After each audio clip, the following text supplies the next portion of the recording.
আজ এই বিষয়টাই সবথেকে বেশি উলামায়ে কেরাম বলেন, সমাজ বলেন, ব্যক্তি বলেন, গ্রাম বলেন, মহল্লা বলেন, গোষ্ঠী বলেন, জাতি বলেন, প্রত্যেকটা সমাজেই এই বিষয়টি আজকে ইসলামের সবথেকে বেশি ক্ষতি করেছে। শুধু এমন নয়, মানুষ ইসলাম থেকে, হকের বাণী থেকে, কুরআনের আওয়াজ থেকে এত দূরে সরে যাচ্ছে, তার নেতার কাছে, ক্ষমতার কাছে, অর্থের কাছে কুরআনকে কুরআন মনে করে না, ইসলামকে ইসলাম মনে করে না, হককে হক বলে স্বীকৃতি দেয় না। সবথেকে বেশি আশ্চর্যজনক হলো, আজ আমাদের উলামায়ে কেরাম, অনেক গবেষক, বিচক্ষণ, দার্শনিক উলামায়ে কেরামগুলো এই চেয়ারের লোভে, ক্ষমতার লোভে তার চাকরি চলে যাবে,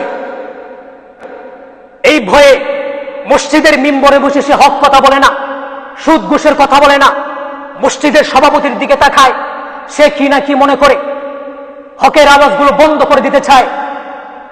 আমি তাদেরকে ধিক্কার জানাই। তাদের মতন কিছু ইমাম সাহেবের জন্য আজ বর্তমানে প্রত্যেকটা মসজিদের ইমাম সাহেবদেরকে, প্রত্যেকটা মসজিদের খতিব সাহেবদেরকে মানুষ, সমাজ অবহেলার দৃষ্টিতে দেখে। কারণ বর্তমান সমাজের মধ্যে কিছু কিছু উলামায়ে কেরামের জন্য, যারা চাকরির গোলামি করে, মানুষের পূজা করে, চাকরির পূজা করার কারণে, মানুষের পূজা করার কারণে হক কথা বলে না, দ্বীনের কথা বলে না, ইসলামের পরিপূর্ণ বিধানকে মানুষের নিকট পৌঁছে দেয় না। অথচ নবী করিম সাল্লাল্লাহু আলাইহি ওয়াসাল্লামকে কাফের মুশরিকরা কত লোভ দেখিয়েছেন, কত লোভ ভালোবাসা দেখিয়েছেন, প্রলোভন দেখিয়েছেন, কিন্তু দ্বীন থেকে পিছপা হন নাই। আজকে মানুষ বলে, হুজুর আপনি এইভাবে কেন কথা বলেন?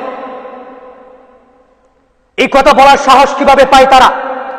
অথচ আপনার আমার নবী এই মিম্বর থেকে ইসলাম প্রতিষ্ঠা করেছেন, এই মিম্বার থেকেই ইসলামের ঘোষণা দিয়েছেন, হকের কথা বলেছেন, হকের বাণীকে জাতির নিকট, উম্মতের নিকট প্রেরণ করেছেন, এই মিম্বর থেকে বসেই রাষ্ট্র পরিচালনা করেছেন।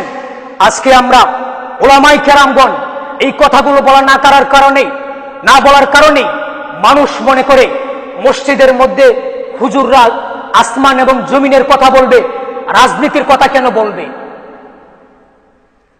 অথচ আপনার আমার নবী এই মিম্বর থেকে রাষ্ট্র পরিচালনা করেছেন, দেশ পরিচালনা করেছেন, সমাজের প্রত্যেকটা নিয়মকে, প্রত্যেকটা বিধিবিধানকে জাতির নিকট, উম্মতে মুহাম্মদের নিকট নবী করিম সাল্লাল্লাহু আলাইহি ওয়াসাল্লাম পৌঁছে দিয়েছেন।